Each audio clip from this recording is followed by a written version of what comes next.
तो हेलो दोस्तों, स्वागत है आपका मेरी और नई वीडियो में। कैसे हैं आप? तो दोस्तों इस वीडियो में मैं एक्सप्लेन करूंगा मूवी स्टोरी अक्षय कुमार की लेटेस्ट रिलीज हुई मूवी बेल बॉटम की। तो दोस्तों चलिए बिना किसी और फालतू ज्ञान के आइए बेल बॉटम की मूवी स्टोरी जानते हैं। तो दोस्तों ये स्टोरी शुरू होती है 1984 के टाइम में, जहां इंडिया का IC-691 नाम का प्लेन जिसने दिल्ली से टेक ऑफ किया था वो 4 हाईजैकर्स के द्वारा हाईजैक कर लिया जाता है। तब इस हाईजैक की बात को इंदिरा गांधी को बताया जाता है, जो उस टाइम की इंडिया की प्राइम मिनिस्टर थी, और वो इस बात को सुन के बहुत परेशान होती हैं, क्योंकि वो कहती हैं कि पिछले 7 सालों में ये 5वीं हाईजैक की वारदात है, और क्योंकि पिछली हर हाईजैक में इंडिया को हाईजैकर्स के साथ नेगोशिएट करके उनकी डिमांड्स को पूरा करना पड़ा था, इसलिए मिनिस्टर्स पीएम से कहते हैं कि उन्हें इस बार भी नेगोशिएट करके उस प्लेन में फंसे 210 पैसेंजर्स को बचा लेना चाहिए। तो वहां मौजूद एक सीनियर रॉ ऑफिसर पीएम से कहते हैं कि एक रॉ एजेंट है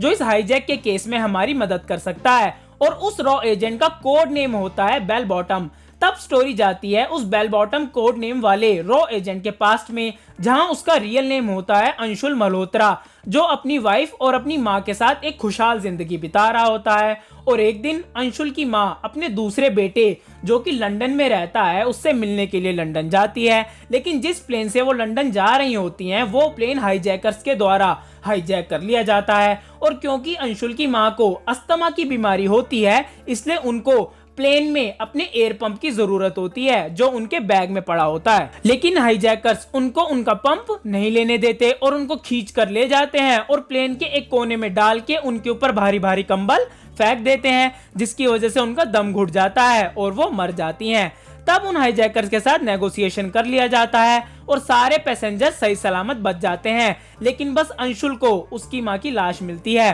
तब ये सोच कर अंशुल बहुत ही ज्यादा परेशान होता है, जिसकी वजह से एक दिन रॉ वाले अंशुल को उठाकर अपने ऑफिस ले आते हैं, जहां उसे बताया जाता है उसका नाम उन्हें रॉ के एक टैलेंट स्पॉटर ने दिया है, लेकिन वो टैलेंट स्पॉटर कौन होता है ये नहीं बताया जाता। तब अंशुल को रॉ वाले उसकी माँ के साथ जो भी हुआ सब बताते हैं और उसको रॉ ज्वाइन करने का ऑफर देते हैं, और अंशुल रॉ ज्वाइन करने के लिए मान भी जाता है। तब अंशुल की ट्रेनिंग होती है और ट्रेनिंग के बाद अंशुल अपने भाई से मिलने के लिए लंदन जाता है, जहां अंशुल एक आतंकवादी को आइडेंटिफाई करता है, और उसी आतंकवादी का पीछा करते हुए अंशुल अपनी टीम के साथ 3-4 आतंकवादियों को पकड़ लेता है, जिनकी वजह से अंशुल को यह पता चलता है कि ISI और पाकिस्तान इंडिया से दोस्ती के नाम पर इंडिया की ही पीठ में छुरा घोंप रहे हैं, क्योंकि इंडिया के जितने भी प्लेन हाईजैक्स होते हैं उन्हें हाईजैक ISI करवाता है और उन हाईजैक्ड प्लेन्स को लाहौर में उतरवा के नेगोशिएशन का ढोंग करता है। फिर स्टोरी आती है प्रेजेंट में, जहां उस IC-691 नाम के हाईजैक्ड प्लेन को भी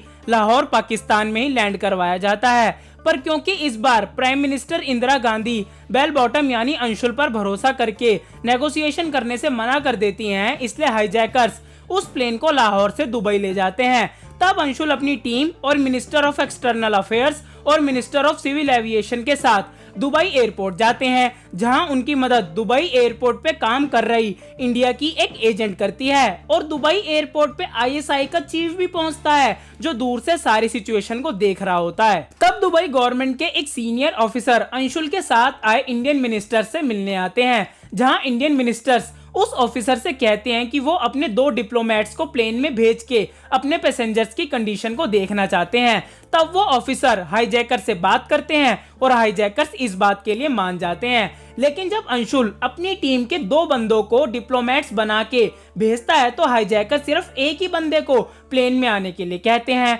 और जब उन दोनों में से एक बंदा प्लेन में जाके सब देख रहा होता है तो दूसरा बंदा जो प्लेन के नीचे ही खड़ा होता है वो अंशुल के कहने पर प्लेन के लगेज कैरिंग साइड से प्लेन में एंटर होने की कोशिश करता है, लेकिन दूर से देख रहा ISI चीफ उस एजेंट को ऐसा करता देख लेता है। तब वो तुरंत हाईजैकर्स को कॉल लगाता है, जिसकी वजह से हाईजैकर्स लगेज कैरिंग साइड के डोर को बंद करवा देते हैं और वो एजेंट प्लेन के अंदर जाने से चूक जाता है। तब अंशुल कहता है कि कोई हाईजैकर्स की मदद कर रहा है। फिर दुबई के डिफेंस मिनिस्टर इंडियन मिनिस्टर से मिलने आते हैं, जहां इंडियन मिनिस्टर्स दुबई के डिफेंस मिनिस्टर से दुबई में इंडियन आर्मी को बुला के कुवैत ऑपरेशन करने के लिए कहते हैं, लेकिन दुबई के डिफेंस मिनिस्टर इस बात से साफ इनकार कर देते हैं। तब वो दोनों इंडियन मिनिस्टर्स हाईजैकर से नेगोशिएशन करने के लिए प्लेन में जाते हैं, जहां हाईजैकर्स इंडियन जेलों में बंद उनके कुछ आतंकवादी साथियों को छोड़ने और कई और डिमांड्स को पूरा करने के लिए कहते हैं। और हाईजैकर्स उन दोनों मिनिस्टर्स में से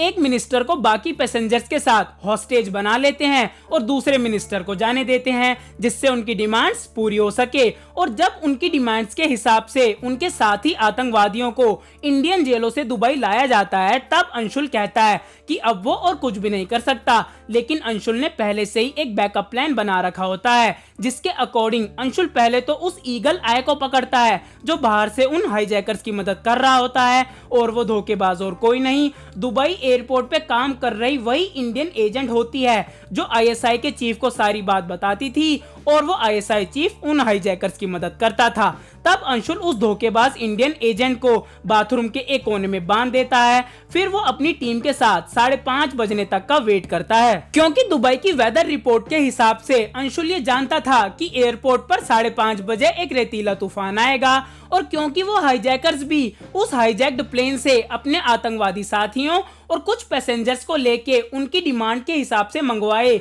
उनके चार्टर प्लेन की ओर बढ़ते हैं कि तभी वहां रेतीला तूफान आ जाता है। और क्योंकि उस रेतीले तूफान में किसी को कुछ दिखाई नहीं देता, इसलिए अंशुल और उसकी टीम गॉगल्स डाल के पीछे से भागती हुई आती है और उन आतंकवादियों को ट्रैंक्यूलाइजर मारकर बेहोश कर देती है और अपने लोगों को बचा लेती है। तब फिर उन सारे हाईजैकर्स और आतंकवादियों को बंधक बनाने के बाद अंशुल पैसेंजर्स वाले प्लेन के साथ टेक ऑफ करने के लिए परमिशन मांगता है, लेकिन वहां मौजूद दुबई के डिफेंस मिनिस्टर उनको टेक ऑफ करने की परमिशन देने से मना कर देते हैं, क्योंकि डिफेंस मिनिस्टर अंशुल से कहते हैं कि उसने उनको धोखा दिया है। लेकिन अंशुल डिफेंस मिनिस्टर से कहता है कि उसने जो भी कुछ किया अपने लोगों को बचाने के लिए किया, क्योंकि गलत तो वो हाईजैकर्स कर रहे थे। और अंशुल की इन्हीं सारी बातों को सुन के डिफेंस मिनिस्टर उनको टेक ऑफ करने की परमिशन दे देते हैं। और अंशुल डिफेंस मिनिस्टर को उस धोखेबाज इंडियन एजेंट के बारे में भी बताता है, जिसकी वजह से दुबई पुलिस उस धोखेबाज को अरेस्ट कर लेती है। तब फिर 210 पैसेंजर्स के साथ IC-691 प्लेन इंडिया लैंड होता है, जहां सारे पैसेंजर्स अपने परिवार वालों से मिलते हैं और उन हाईजैकर्स को और उन आतंकवादियों को पुलिस के हवाले कर दिया जाता है। तब फिर इस सक्सेसफुल मिशन की बात को पीएम को बताया जाता है, जो इस बात को सुन के बहुत ही ज्यादा खुश होती हैं। फिर अंशुल अपने घर आता है और क्योंकि अंशुल अपनी पत्नी से ये कह के गया था कि वो कोची जा रहा है काम से, इसलिए अंशुल अपनी पत्नी से आके भी यही कहता है कि वो कोची से काम खत्म करके आया है। तब फिर रॉ के उस सीनियर ऑफिसर जिसने अंशुल को रॉ में भर्ती किया था, उसका अंशुल की वाइफ को कॉल आता है, जिस कॉल के जरिए ऑडियंस को यह पता चलता है कि जिस टैलेंट स्पॉटर ने अंशुल का नाम रॉ को दिया था, वो टैलेंट स्पॉटर और कोई नहीं अंशुल की पत्नी ही होती है। और इस स्टोरी का दी एंड यही हो जाता है। और इसी एंडिंग के साथ ऑडियंस को हमारे इंडिया की एक और महान गाथा सुनने को भी मिल जाती है। तो दोस्तों, ये थी मूवी स्टोरी इस बेल बॉटम की। अगर आपको मेरा ये वीडियो पसंद आया हो तो वीडियो को लाइक करें, चैनल को सब्सक्राइब करें और जो बेल आइकन है उसको ऑल पे रखें। जैसे मैं कोई आगे और बढ़िया वीडियो डालूं उसका नोटिफिकेशन सीधा आप ही के पास तो जाए। और दोस्तों, अगर मुझसे कोई भूल चूक हो गई हो तो मुझे अपना भाई समझ के माफ कर दीजिएगा। मैं मिलूंगा आपसे अगली वीडियो में। बाय।